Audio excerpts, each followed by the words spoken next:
Okay, welcome everybody. If I can encourage you to settle in, we'll get started.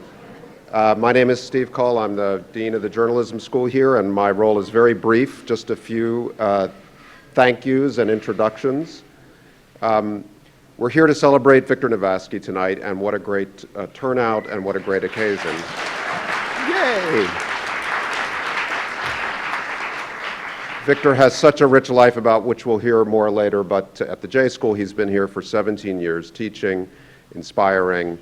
He's taught magazine workshop every spring for an awfully long time and touched so many students, teaching them to think and to write and to question authority, and maybe most importantly that in the eyes of history the case against Alger Hiss remains open, and many other sort of idiosyncrasies that have become a part of the school for so long. And so I want to thank very briefly Bob Edker and Lisa Laganoff from the Delacorte Foundation, because one of the New York Community Trust, one of Victor's roles has been to build something here beyond his own teaching, the Delacorte Center for Magazine Journalism, which he's done with such energy and creativity, really has changed the school through his leadership.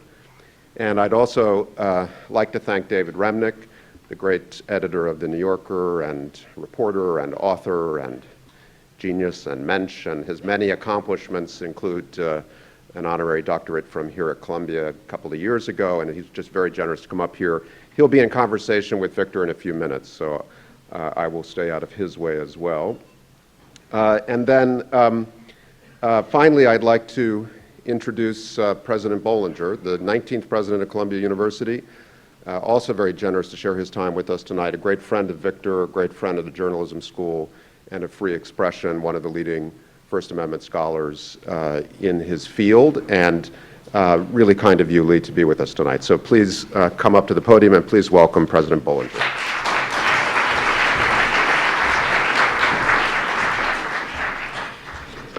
Thank you very much, Steve. Just a few sort of prepared remarks, but then I just want to say a couple of personal things. It is certainly nothing strange to see Victor Navasky here near the microphone at the Delacorte Lectures. This series, which plays host to the biggest names in the magazine publishing world, has benefited from his good-natured and artful direction. As the George T. Delacorte Professor in Magazine Journalism, longtime director of the Delacorte Center and faculty chair of the Columbia Journalism Review, Victor brought that same direction and expertise to the School of Journalism.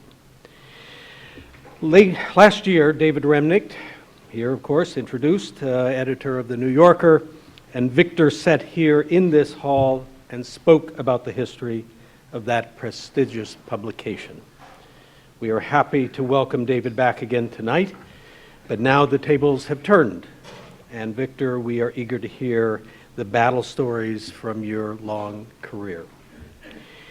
Victor has the distinction of not only being a renowned magazine editor, an award-winning author, but one of the few individuals in journalism who is universally liked and whose reputation has remained unimpeachable. This even when many express strong views about the content of The Nation, the magazine he edited for many years. Victor famously remarked, "What's bad for the country is good for the nation," a facetious commentary on the readership of that magazine. Nevertheless, I think we all feel that he would agree, and we all agree with Joseph Pulitzer, to whom our journalism school owes its existence, that our republic and its press will rise or fall together. The two personal comments are, I've interacted with Victor at several times during the year, but it was time to get another batch of money for the Columbia Journalism Review. And I knew it was coming, and I knew, I just couldn't resist. And Nick and Steve would always send me an email before or a call, and all they would say is, whatever he asked for, I support. and Victor would come in, And he would talk about the review and how important. Of course, he knew I really was going to say yes. And so the question I have always felt about Victor, the mystery is, why is it impossible to say no to Victor Navasky? And I assume that has been true of all the people that he's worked with in journalism, of course, all his students, the many friends and colleagues that he has had. So it is a person who instantly creates a sense of trust and confidence and even a form of friendship and love. And Victor, I have certainly felt that way and grateful for what you've done for this institution. The second comment is this. There are certain fields, I know this in law, there are certain fields of international law, certain areas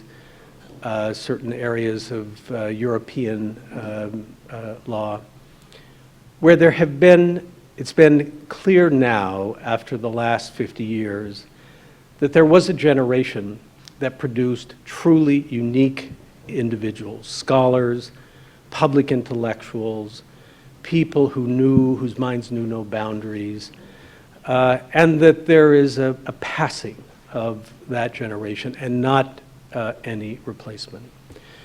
And my concern here tonight, I mean, I'd love to be here with Victor and all of you, but my concern here tonight is that this is an example, Victor is an example of somebody we admire tremendously for what he has accomplished, and I'm worried that we will not have another Victor Navasky in the next generation. It's something we have to work on.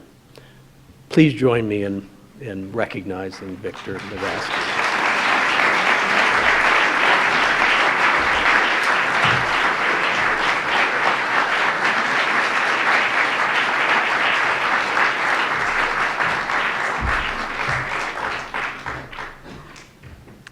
Wow.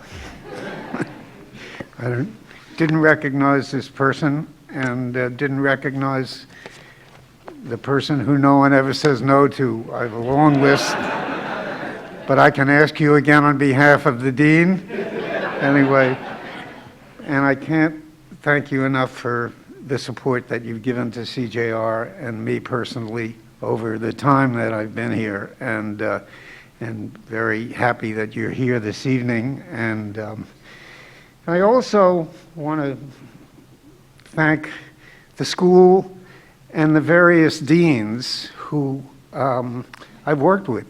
Tom Goldstein, who brought me here and made it possible for me to come here even while I was still at the Nation.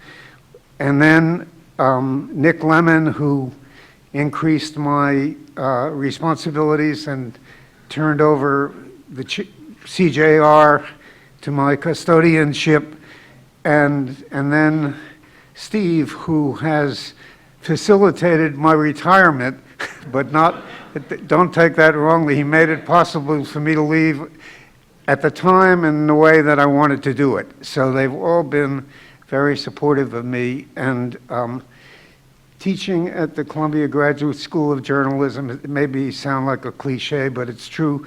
You learn more from the students than they learn from you. And I see a few of them around here, and one of them is smiling and shaking his head, and this is great. And and my colleagues, you could walk down the hall, and whether it's Michael Shapiro or Tom Edsel, again, they're there not just to bounce ideas off of, but to it's like attending a constant seminar and learning all the time with people who it's a lot of fun to be with. So I want to say that first. Now you have to forgive me because I want to say something very personal. Last Sunday was my 50th wedding anniversary, married,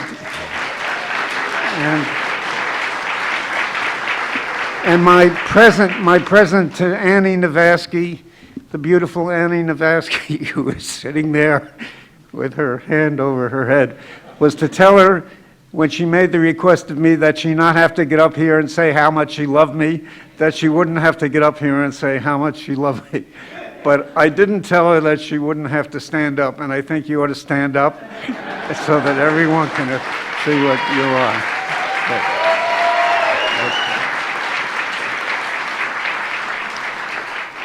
Okay. Thank you. Good. Now I want to make an apology to everybody who's here, because you're here under false pretenses. I see so many friends that I want to recognize and who've been so good to CJR. I see students, I see Wade, I see people who I would love to have a chance to talk to, which we can do later. But my apology is, I promised to talk this evening about my life in magazines, how not to write, edit, and publish them, all the mistakes I made and the lessons I learned. And when I said all the deans who were supportive of me, I left out Joan Connor, who was the dean before I got here, but has been so helpful to CJR, to me personally, and to everybody. She stands for everything we all believe in, so I'm grateful for that as well. But my apology to you is that I am not going to talk about the subject that I promised to talk to you about. And the reason I'm not going to talk to you about that is that something that happened to me last week. And I'm going to tell you what it is, and I hope you'll understand why I want to talk about that rather than my misdeeds at the New York Times Magazine, at Monocle Magazine, at the Columbia Journalism Review, and at the 53rd Infantry News, which I edited back in Alaska when I was in the Army, and all the things that I shouldn't have done that I did. Here's what happened to me last week. I was invited by the Arts Council of New Hampshire to come up and talk. I had written a book about political cartoons, The Art of Controversy, Political Cartoons and Their Enduring Power. And they invited me to appear on a panel with two great cartoonists, Pulitzer Prize winners Signe Wilkerson and Joel Pett, and a scholar from Brandeis University who has written a book about the Danish Muhammad cartoons. And I was pleased to accept the invitation and happy to do it because I'm very interested in the subject. And they told me it would not just be a panel discussion in the evening after reception, not unlike this one, but it would be the following day. They had over 1,000 high school students coming and their teachers from 29 different schools. And the talk that we were supposed to give, and they had asked a question about the relationship of ethics, political power, and freedom of expression, and how it relates to freedom, how freedom of expression relates to power and to whatever goes along with it. And I was very interested in that. And they asked all of the panelists to send in advance whatever cartoons we wanted to show. And the cartoonists, of course, had dozens of cartoons. And the scholar who had written about the Danish Mohammeds had the Danish Mohammeds to show.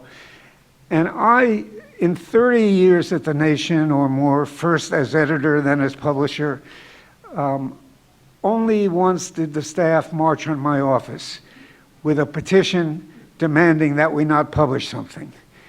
And that something was a cartoon, and the petition was signed by 24 people in an office that I thought employed only 23 people. And so I took it quite seriously, and I called a meeting of the staff to discuss the cartoon and the issue. The story of what happened was I was sitting in the office one day, and the late, great David Levine, who for my money was as brilliant a caricaturist as any cartoonist in the country, who regularly did the caricatures for New York Review of Books, was on the phone. And I had known David because I had put out this political satire magazine earlier, and David had done some stuff for us. And David said, "Listen, Victor, I have a question for you. I've done a cartoon of Henry Kissinger that was supposed to appear in the New York Review of Books, and it's too strong for them. They don't want to run it now. They say they'll run it later. Are you interested in seeing it for the nation? And I said, David, absolutely. He said, well, let me tell you about it. So I said, okay. So he said, it shows Kissinger under an American flag blanket on top, and the world in the form of a woman with a globe where her head would be, and Kissinger is screwing the world. So I said, David, it's going to get me in a lot of trouble, but sure, send it down. So he said, why will it get you in a lot of trouble? I said, I don't know, but I suspect it will. I think I know it will. So the cartoon arrived, and there, the look on Kissinger's face, you see Kissinger on top, mingles ecstasy and evil in a way that it's impossible for words to describe. You have to see it to believe it. And I said to myself, there's no way we can't publish this. And so I called David up. I said, David, we're publishing it. I sent the cartoon down to the production office. 2.5 hours later, the petition was dumped on my desk, and a long crowd of people outside the office came in with it. And so I said, let's have a meeting. I'm happy to talk about it, but there are 3 ground rules to our talk. The first is, at the end, we can change our mind, but at the end of the meeting, we're not going to take a vote because it's wrong to vote on aesthetic, to take majority rule decisions on aesthetic questions. Luckily for me, no one asked why. And anyway, the second ground rule for the meeting was that we would, that people should understand they were free to say anything they wanted, but this was not a case where you could say, you ought to change the nature of the cartoon and change the look on Kissinger's face or whatever it was, that this was given to us on a take it or leave it basis. And the third ground rule was that people should know that I had already told David we were accepting it. That doesn't mean I couldn't change my mind if there were persuasive arguments given in the conversation, but it would be received as an act of censorship if we did it, fairly or unfairly. So we went ahead, we published the cartoon. We got a lot of mail we published a statement from the staff of their objections. At the meeting, the most articulate objection to the cartoon by an assistant circulation manager, young woman, she said the following thing. She said, the nation is supposed to be fighting against stereotypes, and this cartoon reinforces the stereotype of sex as something that an active male on top does to a passive woman on bottom, and it sends the message that somehow sex is dirty. So at this meeting, we had the late Christopher Hitchens, who was working at The Nation at the time. And Christopher liked to play the office roulette. And so Christopher was there, and he said, well, it doesn't look to me like an act of sex. It looks to me like an act of rape. And the young woman said, well, but if you look at the hand of the woman on the mattress, it looks to me like she's gripping the mattress, and it looks to me like the grip of passion. And Christopher leaned over and gripped the young woman's wrist and said, in his white suit and high British accent, trust me, my dear, it's not the grip of passion. So we ran the cartoon. We got a lot of mail on it. We ran the statement from the staff. In the mail we got, all of the cartoonists, with one exception, thought it was great that we had run it and that the cartoon was great. We got some other mail as well. And then Columbia University, this is before I was teaching here, decided on its own that in its art gallery, it wanted to have, on the occasion of the nation's 125th anniversary, an art show commemorating the art that appeared in the nation. Their curators went through over 2,000 works of art. They picked out 40 for the show, and this was one of the 40. And then the show traveled up to Harvard, and Harvard took the Levine Kissinger cartoon and put it on its cover. So to me, that was a statement that was important, and I sort of forgot about it, but thought it was worth talking about. And so when I was invited to go up to New Hampshire to be part of this panel discussion, especially not just the evening panel discussion, but the one with high school students I thought it'd be interesting to show them this cartoon and to discuss what it meant and the way in which images affect reality and the importance of symbolism in art and the relative power of pictures and words. And why did this bastion of word people get so exercised about it, etc. And so they asked all of us to send in advance copies of the art that we intended to show, and the cartoonists had dozens of cartoons that they intended to show.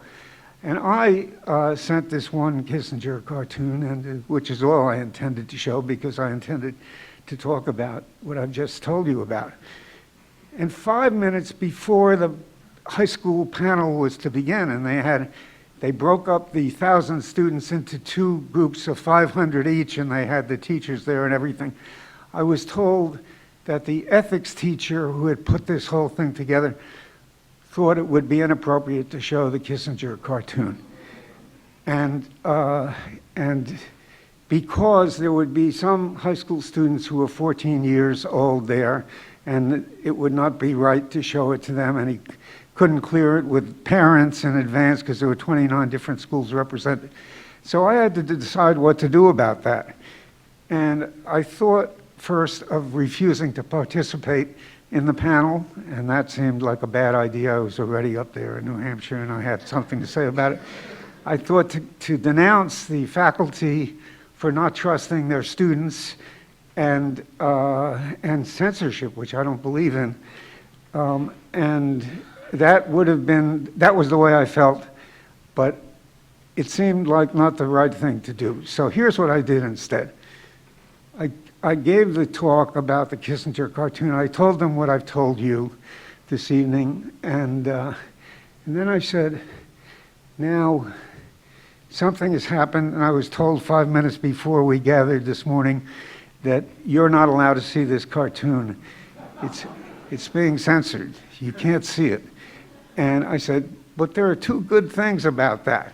I said, one is, how do I explain to you or anyone else the effects of censorship and what it does to people and how frustrating it can be and how it cuts off the conversation and how you miss out on the opportunity to learn from this. That's the first good so this is a lesson you should never forget, and I hope you never do, that you're not allowed to look at this cartoon. And I said the second good thing that has happened is there is something called the new technology, and all of you with cell phones can punch in the words David Levine and Kissinger, and the cartoon will come up on your cell phone. So there's a big rustle in the audience, and all these phones came out, and there were cheers and other things that happened. So that's what I wanted to tell you about this evening.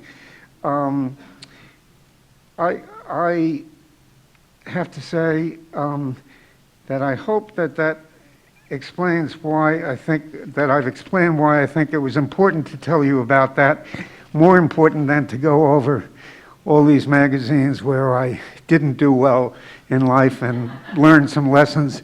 But maybe in my conversation with David Remnick, we can explore some of those other things that I haven't talked to you about. So thank you very much.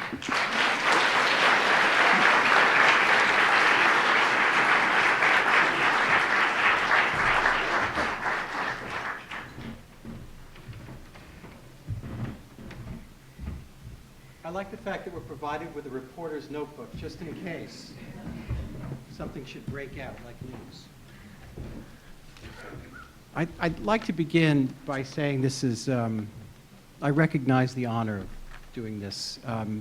Victor Navasky is not only a great editor, a great teacher, and a great editor in many places, most notably at The Nation, but not only, but an extraordinary human being whose generosity to so many journalists and readers is just deeply moving. And so to have this opportunity to ask you a few questions and kibitz with you on stage at this moment is very moving to me. Am I allowed to ask you questions? Yeah, eventually. Okay. Not quite yet.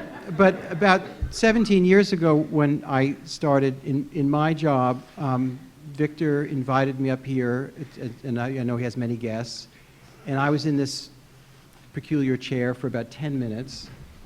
And he sprayed a series of questions at me that were so elemental and essential to thinking about this job that I had absolutely no preparation for other than editing a high school newspaper, that I just want to thank you for that all these many years down the line.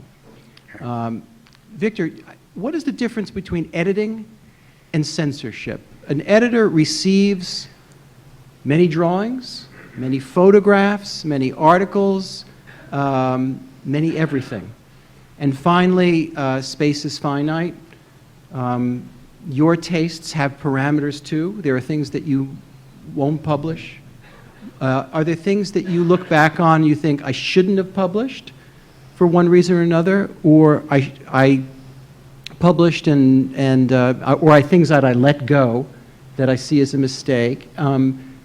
You've certainly had editors and writers and artists mad at you for not publishing as well as publishing. What is the line between, what is, in an editor's role, we know when a state does it, or, you know, committees of censorship in various kinds of totalitarian, authoritarian states do it, or democratic states do it in certain ways. But in your role as an editor, what constitutes editing and censorship? It's a good question, the answer to which I don't know. But I'd say this, I've asked, when I was doing the cartoon book, I asked myself, are there brilliant caricatures that you wouldn't publish? And I said to myself, absolutely. Der Stürmer, which was published in Germany in Hitler's rise, during Hitler's rise to power, would publish these anti-Semitic, vicious cartoons on their cover every week and set the image of the Jew in Germany in those years. I said to myself, I would never publish it. I hope I would, if I were in Germany at the time, would never have published those. I wouldn't knowingly publish racist cartoons in this country, and but I don't think that there should be bans on those things. I think that's something that should be talked out or fought out, whether in the pages or not. And I thought, not just cartoons, the power of visual images is something that was brought home to me. I had considered the Kissinger story a case of the left being politically correct and objecting to the political incorrectness of the drawing we do, and then along came the Danish Mohammeds when hundreds of thousands of people took to the streets, companies were closed down, and people died in the course of protests.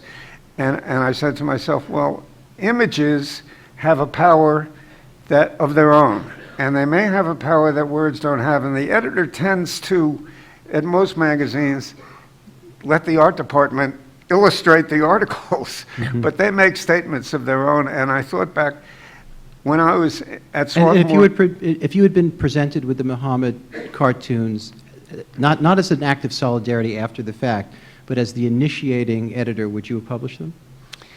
I didn't think they were great cartoons. I might have published some of them because they were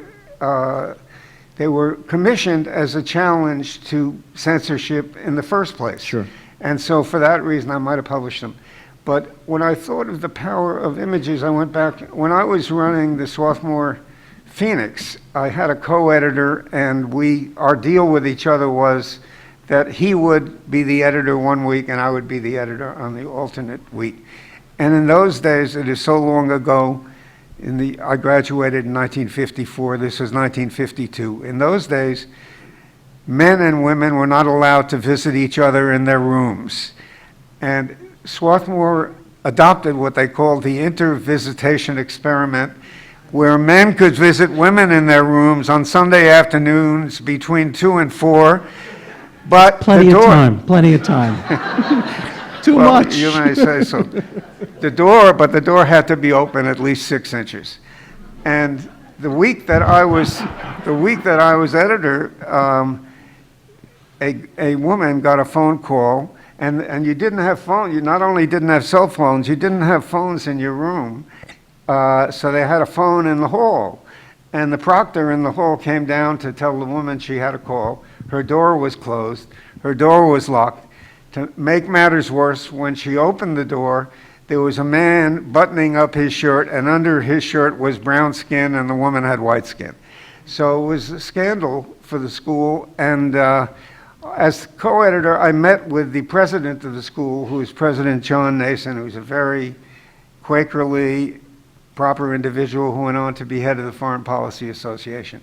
And he said to me that he was going to rethink the policy of the school in letting a sophomore, I was only a sophomore, and I became the co-editor because my partner, the editor, wouldn't have had enough votes on the board without asking me if I would join him, which I was happy to do, of having a sophomore be the editor of the newspaper, because what we had done was we wrote a story about it, and we put a picture of John Nason on the front page with his head superimposed, peering into the door, saying peekaboo on top of it. Did he appreciate that? And he thought a sophomore shouldn't be running the paper anymore, but he never did anything about it. So aside from let us know that he disapproved of it, so that was part of my education as an editor. You see, your experience that it certainly is my experience that you can publish as much imagery that attacks the obvious enemies of a particular publication, George Bush, Donald Trump's hand, et cetera, no problem. No mail except for, approving tweets and so on and so forth. If it's against Barack Obama and it's a kind of tough thing, that's when the mail comes. Have you had that experience as well at The Nation or anywhere else where the caricature goes in the direction of someone who's more in your wheelhouse in political terms? We've had objections to cartoons that have appeared in The Nation, and Katrina, who's sitting in the third row there, could describe her experience with that. And on the one hand, on the other hand, we ran a book came out saying that Abraham Lincoln might be gay, and Bob Grossman, who is a great cartoonist and does things for everybody and had done things for Monocle way back when, did a caricature of Abe Lincoln with a hatchet, but with a woman's body with breasts overflowing and fishnet stockings, called Babe Lincoln. And when it came out, we received what might be called hate mail from a group. From whom?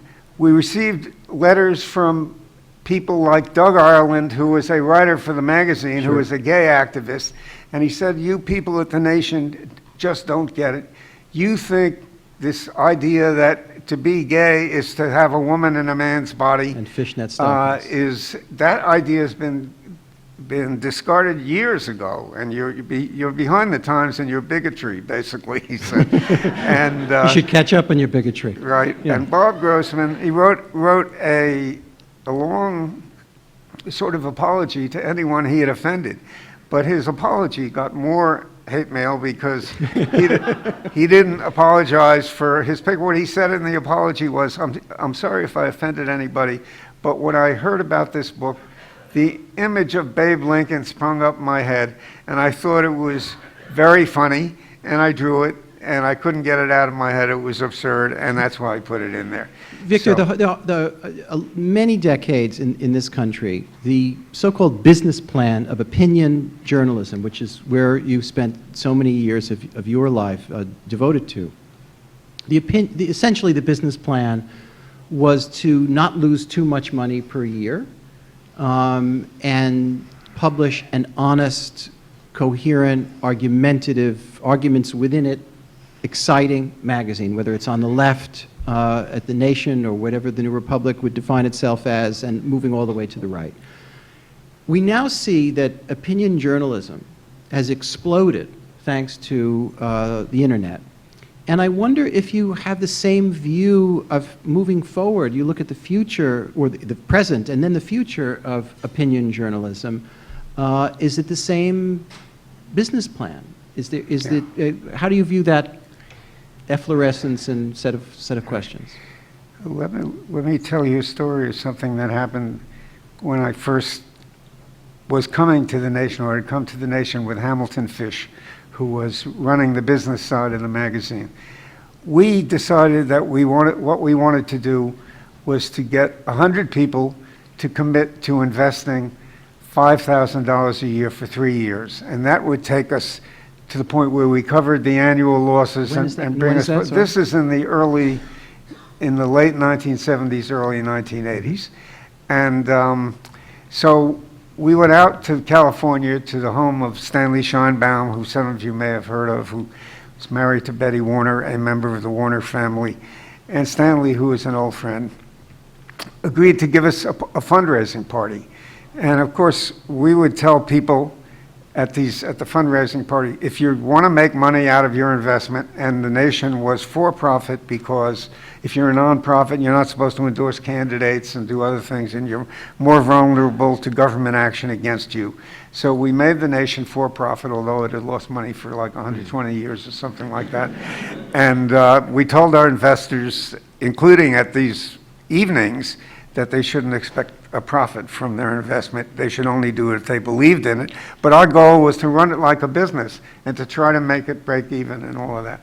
So we described this whole scheme that we had and system we had for raising money. And there was a woman she must have been in her 20s at the time, named Susan Edelman. And Susan Edelman raised her hand. She said, well, I can't not invest in this because of a story my father told me. So I said, what's the story your father told me? She said, well, my father told me when he was 9 years old, his father used to take him to synagogue every Saturday. And he would go to synagogue with his father. And one Saturday he said to his father, he saw his father, while the rabbi was talking, his father had this magazine on his lap and he was reading it. And the magazine was The Nation. So he asked his father, why are you reading this magazine while the rabbi is talking?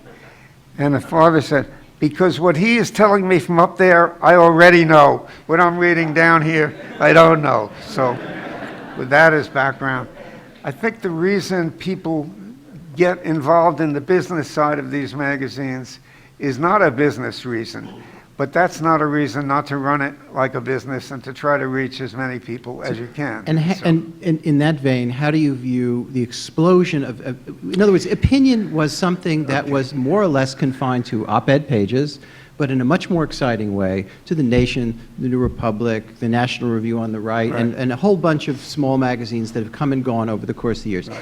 Now you have a very, very different landscape. Right. You could argue it's A, either incredibly exciting, B, a threat to institutions like The Nation, or C, opinions have become too, it's cheap. There's not a distinctiveness to it. Where do you come down on this? Here's where I come down on that. Opinion journalism has been for years, including by some people at this institution, derided as not journalism, not serious, because serious journalism is objective. And where I come down on that is so-called opinion journalism is the most serious kind of journalism because it puts everything in context. And that one of the consequences of the internet and in the short run is it looks like there's a lot more opinion journalism being published because millions of people are seeing opinions out there. But the truth is, in the magazine world, just to take my own experience, at The Nation, we fact-check everything that appears in there. Fact-checking on the internet, if it exists at all, is not done with the same rigor that it's done at The Nation magazine or most weeklies who do it.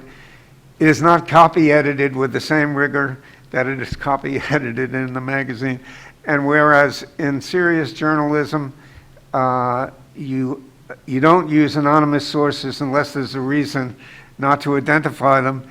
In the internet,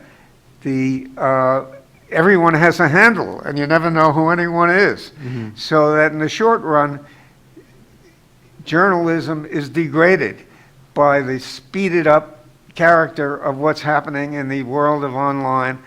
In the long run, it's a great thing because you can reach a lot more people and they can respond very quickly. And if errors are pointed out, you can correct them. But we have yet to figure out how you maintain the traditional standards of serious journalism and the advantages of the new technology. Mm-hmm. So that's what I think. Well, and Lee very wisely, I forget Lee or Steve mentioned the yarn of, or the old saying that what's bad for the country is good for the nation. If that's the case, the nation's circulation now should be about 17 million. What is the key goal of a publication like The Nation? Is it putting pressure on power? Is it finding things out? Is there a danger that you're preaching to the converted because of the silos that we were certainly in before the internet and have gotten only probably more severe now? What's the purpose and the challenge? Well, I think all of the above, and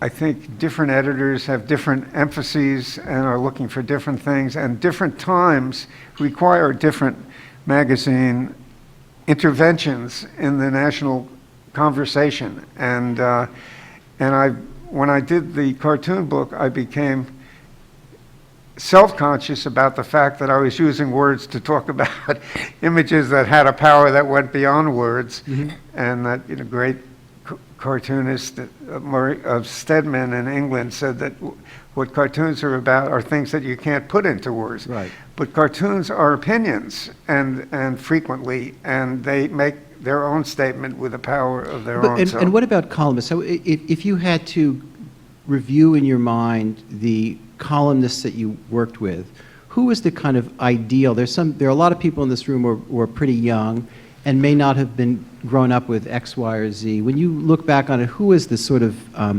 ultimate columnist that exemplified everything you could have hoped for in an opinion journalist, and why? What were the qualities? Well, I noticed when I walked in that Eric Alterman is sitting in the 7th row there, and if I didn't say that he was my ideal columnist, he would ask me why not. Let's just stipulate for Eric's sake that that's Okay. Okay. Besides Eric. Okay. Good. I think the nation has been blessed with a series of great columnists. The late Christopher Hitchens, who I mentioned earlier, was a marvelous columnist to read. Alex Coburn, who used to attack me too much personally in his column, he shouldn't have been wasting his space doing that, was a spectacularly gifted writer and a pretty good press critic. And a pretty good press critic. A pretty good press critic. I think sometimes he allowed his political convictions to determine who he would beat up on that week, but he did it with such elegance that it was, and had a truth at the heart of virtually everything he wrote, but there's more than one truth frequently, and he only gave you his menu of truths. I think Patricia Williams, I always learn from what she writes in the Nation right now, and there are others. So the Nation, I think, has been blessed with columnists who have a particular relationship to the magazine and view of the world. Now, one of the interesting ethical questions for an editor, it seems to me, is that if you get an article that you don't think works or is not quite right, you don't accept it, or you get the writer to change it. Your deal with your columnists is that the assumption is if they will turn in something every 2 weeks or whatever it is, that there's a very strong presumption, not that they won't be edited and ask questions, but that you will run it. And to not run someone with whom you have that deal, who is that's performing censorship to you too. over the years, smells like censorship, feels like censorship. It may not be censorship, because in the case, what is it? So then you have to look at it case by case. Part of the excitement of magazines like The Nation and their brothers and sisters in all ideological spheres is fights within the magazines themselves. As growing up, I would read the Village Voice, thrilled to see Alex Coburn beating the hell out of Jack Newfield, who was then kind of completely flummoxed by so-and-so. What fights took place at The Nation while you were there, and how did they happen, and how did you referee them or not? There are too many that took place for me to tell you in this brief evening that we have. Give it a shot. Give it a shot. So there were, first of all, the small wars that people had against each other. And we're talking about Alex and Christopher, and that was one. And Christopher Before Chris I hired, Hitchens and Alex Coburn. Before I hired Christopher Hitchens, I had been reading him in the New Statesman, and he wrote a couple of pieces for the magazine. And then he showed up one day in New York. He stuck his head in the door, and it said one word. His one word was "drink?" ? And we went to the Lion's Head. And I like to drink, but I was on my third vodka, and he was going stronger. And It's always hard to tell where Christopher was in the cycle of but he then would come back to the office and write, after he came to work for us, disgusting. Yeah. a perfect 500-word editorial that you didn't have to change a word. Although I instructed the fact checkers of Christopher, if you have a fact check question for him, ask him before lunch, because that was something I learned. So that was one kind of difference they had. Now, they had political, philosophical differences at the heart of what became sort of not like the Republican primaries that we're watching now, personal insults, but there was an element of some of that. So that's one kind of thing. I think on... Should there be an ideological boundary beyond which you cannot tolerate? In other words, is there an ideological boundary for a magazine like The Nation that if your opinion about X, Y, or Z is beyond that boundary, it just can't find a home in it? Sure, but I was going to say another area where there are many conflicts within the Nation community has to do with Israel and the Middle East. And coming in, I mentioned that I saw Eric. Eric just wrote an article, not for the Nation, unfortunately, on anti-Zionism and anti-Semitism and the difference between the two. And I believe that the Nation should not publish anti-Semitic articles. So, but the problem is the definition. So whose definition is it, and what are you talking about? And the interesting thing to me was when I was doing the cartoon book was to read in the New Yorker the explanation of the Obama fist bump cover, and because as you pointed out in a letter to the editor after the fact, the letters that you were getting attacking you for criticizing the Obamas as being terrorists were misplaced, because that's not what the purpose of the cartoon was. The purpose of the cartoon was to satirize those who thought that the Obamas were in effect terrorists, if not Muslims or whatever. It's always fun to go on TV and explain a joke, Right, I can tell you. okay. And sometimes, in fact, once the New Yorker, I forget whether it was you or Tina, explained the joke beforehand when you had the Hasid kissing the... Tina. It was Tina. Yeah. The I already Hasid knew about kissing, Hasids. Kissing the black, and it was explained in the issue. Don't misinterpret this cartoon, and people misinterpreted it. That is true with opinion journalism and journalism. That there's a will, that you're coming to it and you're ready to hate the piece in People advance. read their own views into what you've done. So, Victor, this is a hard thing to do. It would be a hard thing for me to do for you, and I assume a harder thing for you to do for yourself. But if you had to look back at, particularly at your career as an editor at The Nation, and as an owner, what do you count as the most satisfying victory, triumph moment at The Nation? And by the way, and then we're going to take some questions from you all. And don't be shy. yeah. I think it's when you find someone, actually it relates to the New Yorker as well, because when you find someone like Jonathan Schell, who is wise about whatever he is writing about, and who shares a value system that you don't find in the mainstream media. So it's illuminating every time you get to publish him, and when he was around and alive, it's very satisfying. And he's not the only one that I feel that way about, but I would mention him. So. Okay. Questions? Don't be shy. And there's a microphone if you're not. Come on, Eric, for God's sake. There you go. This is the third time you've asked me today. Yes. No questions. We'll see you next door. There are students here. I have no question. Yes, sir.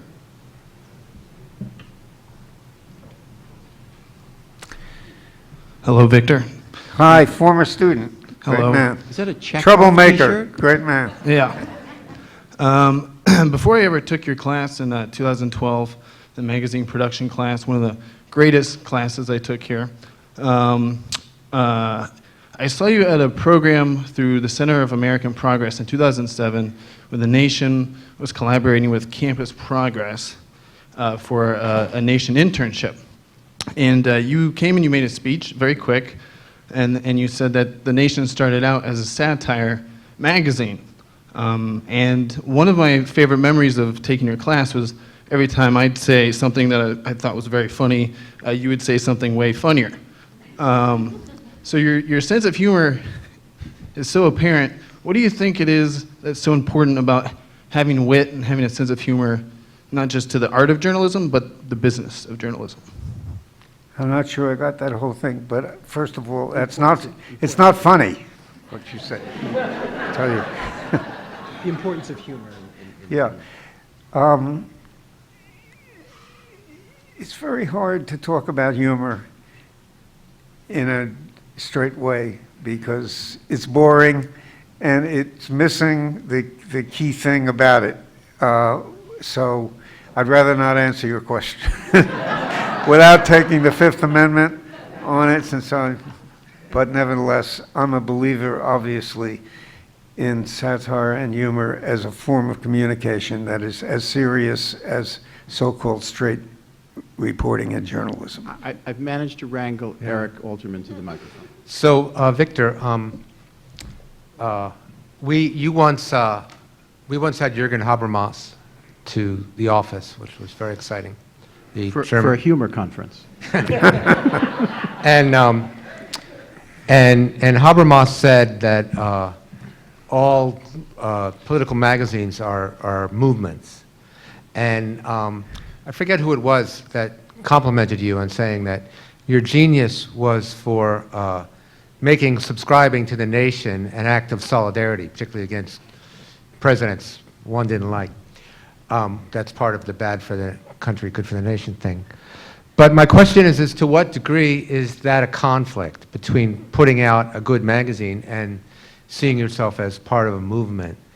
And in particular, do you think you've published certain things having to do with anti-communism or maybe anti-terrorism later on, that maybe you published because they were movement-oriented rather than the kind of analysis that you would have found persuasive? I don't think there's a conflict between being part of a movement and putting out a exciting magazine. I don't want to make claims on behalf of the nation, and I'm a great admirer of Katrina's and of Carrie McWilliams, who came before I got there. They both have this very special ability to reconcile movement and opinion and honest reporting. The place where movement commitments become a problem is where the movement you're part of is committed to something, whether it's not using certain language or having a position that you don't share, even though you identify with the movement. And so you then come in for criticism from the people in the movement that it seems to me is not, it's their appropriate response, but you as a magazine person, editor, writer, or whatever it is, shouldn't worry about it. And you should also always thumb your nose at people who try to tell you what you can and can't say, even if they're people who you care about and are part of a movement that you respect. Now, when I came to the nation, we brought in people like Andy Kopkind, who, for my money, was a movement person. And he was involved in a number of different movements. He was involved in the gay rights movement. He was involved in racial justice movement. But the main thing about Andy was, in addition to having a great sense of humor, he was a brilliant writer. And so I would have a presumption in favor of publishing all kinds of things that Andy wrote that I didn't necessarily agree with, although he persuaded me that he was right on some of them and not on others of them. So, Victor, Calvin Trillin, Bud Trillin, who's written for you for a long time, called you the wily and parsimonious Victor Navasky. yeah, well, let me tell you about Trillin. Okay. So Trillin... It said you paid him in the high two figures for his article. well, that's again... Which puts the pressure on me, by the way. Again, you're stealing, he was stealing my line. I told him we were thinking of paying him in the high two figures when I conscripted him to write for us. And we ended up paying him. He put his avaricious agent, the great Bob Lesher, on us, and we ended up paying him the low three figures, the lowest three figures, $100 a column, not a penny more or a penny less. I'll match that. Then he had the nerve to... You seem sensitive about He this. changed, well, just a minute, let me get the record straight. He had the nerve to stop writing his column and tell us he preferred to write a weekly poem. And by the way, I saw he wrote a poem in the New Yorker this past week, and I intend to put the lawyers on him for that. Mm-hmm. Stole it right from under Katrina's nose. Right, good. So he started writing poems, and we kept paying him his $100 a week. And then one week he had the nerve to turn in a 2 or 3 word poem, depending on how you count it, making him the highest paid writer in the country. I had poet in the country. I committed this poem to memory. It was about the O.J. Simpson case, and the poem was O.J. Oy vey. The question over here. I think we have time for 1 or 2 more minutes. And be here and then there. One of the toughest things an editor has to do is manage a successor. How did you do it? Did you hear the question? Well, it was very easy. The question was, I just want to repeat the question for those in the cheap seats. Yeah, one of the toughest... One of the toughest things for an editor is how to manage a successor, which is quite a drama sometimes. How did you do it with Katrina? You know, it was very easy because Katrina started as an intern at The Nation and then left and then came back and became an assistant editor. And she was someone who I had no idea she had a great television career ahead of her. And you can see her on various programs at various times. But I did have an idea that we had a shared sense of values. She did as her intern project, when she got there, she organized the letters of Carrie McWilliams for his widow, Iris McWilliams, and I think had a deep feeling for the magazine, in addition to having the talent and judgment that we all know who subscribe to the magazine, and if you don't, you should, carries it on week in and week out. So I feel very fortunate about that. And it's interesting because Earl Shore is no longer with us, who used to write for the magazine, said to me, and this is by way of a compliment, he was criticizing Harper's for what was happening there, and because from his point of view, Lewis wouldn't let go when he should have. Louis Lapham. Louis Lapham. Mm-hmm. And he said, you knew how to do it. And it was a tribute to Katrina, but basically it meant you knew when to get out of the way. And Tom Goldstein had been good enough to invite me to teach here. And so it seemed a natural thing to do, to step aside while I still had my wits about me. I'll keep it in mind. There was someone there who could do a better job and was in touch with a younger group of writers in a way. And Katrina, by the way, one of the things I learned from her was to be consultative. If she had gotten the Levine cartoon, I think she might have asked other people what they thought of it and known in advance what was coming, not that she wouldn't have published it. So I didn't used to consult as much as I should, so. Right here. I think we have time for these last 2, and that's it. Great. Just getting back to the earlier topic of cartoons and censorship and decisions of when to run something and not to, I'd like to ask each of you about your decisions regarding the Charlie Hebdo cartoons. Victor? The Charlie Hebdo cartoons, I'm all for their having published them.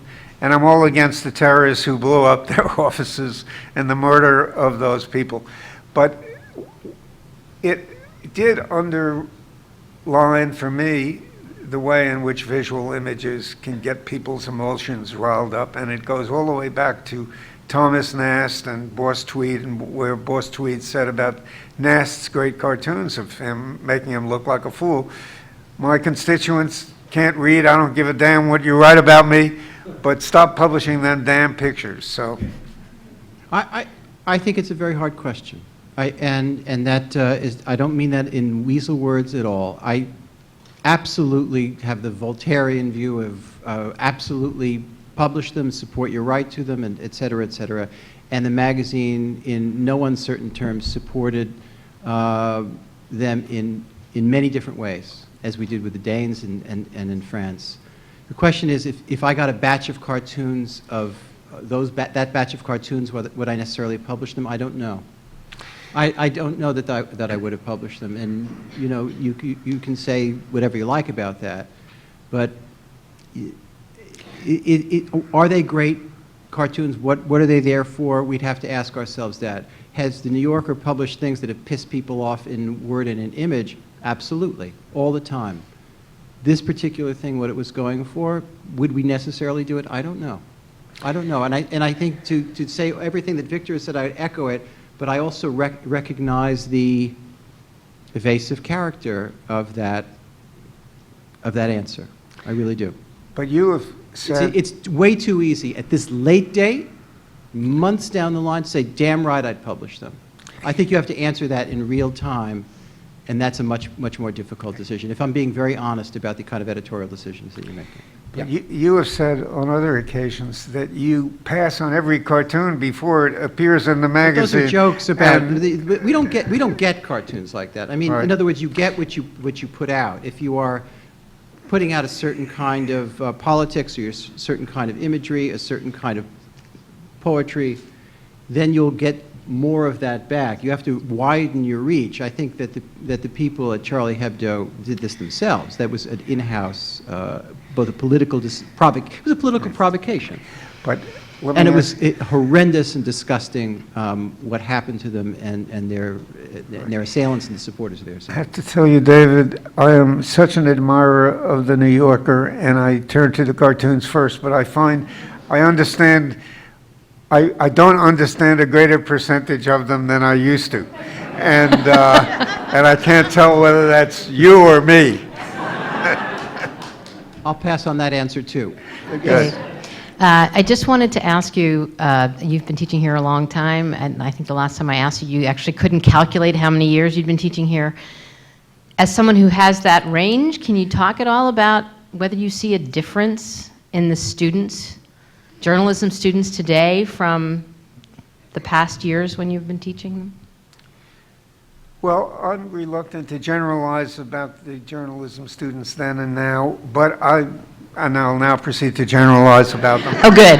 But I'm reluctantly, I think they are less political now and more service-oriented now, and they are no less serious, but there's less partisan political in the classroom that I have taught, and I haven't taught this year, and had the benefit of the Republican debates to discuss with my student and learn from my students on. So I don't know. You know, the best ones that come our way, and you know, Sarah Stillman, Rachel Aviv, people like this, they're deeply political people, but because of what we do, their orientation tends toward reporting as the primary means of politics and doing good rather than an opinion journalism. So it's because of the nature of the difference of the magazines that who comes to us and who we hire and who gravitates toward us.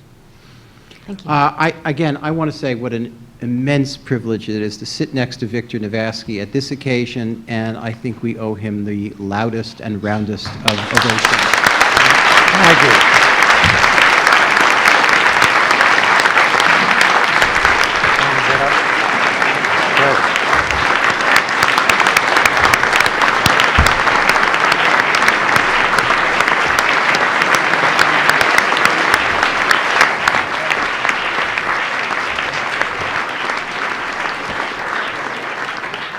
So concludes the public part of the program, and I'd just like to invite some of Victor's friends and family down to the World Room, where we'll toast him further. Thank you.